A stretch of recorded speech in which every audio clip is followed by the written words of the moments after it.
জামাতের brand agent Azhari সিলেটে গিয়ে ভালো খাইছে ধরা। সিলেটে হাজার হাজার জনগণ বুঝে গেছেন যে এই আজহারী হচ্ছে ভণ্ড, জামাতের দালাল, স্বাধীনতা বিরোধী, গণতন্ত্রের শত্রু এবং সকল ধর্মের মানুষের ঐক্যের বিরোধী।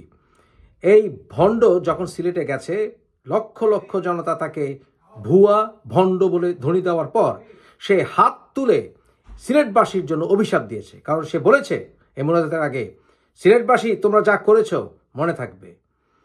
এই শয়তানকে পুরো বাংলাদেশে ওয়াজ করা থেকে নিষিদ্ধ ঘোষণা করুন এবং যেখানে পাবেন এর বিরোধিতা করবেন, একে ভণ্ড ভণ্ড বলে ধ্বনি তুলবেন।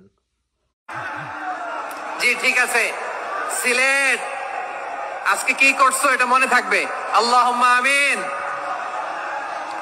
রব্বানা ظلمنا أنفسنا وإن لم تغفر لنا وترحمنا لنكونن من الخاسرين.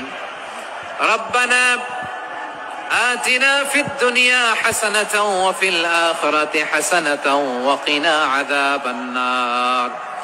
اللهم أعنا على ذكرك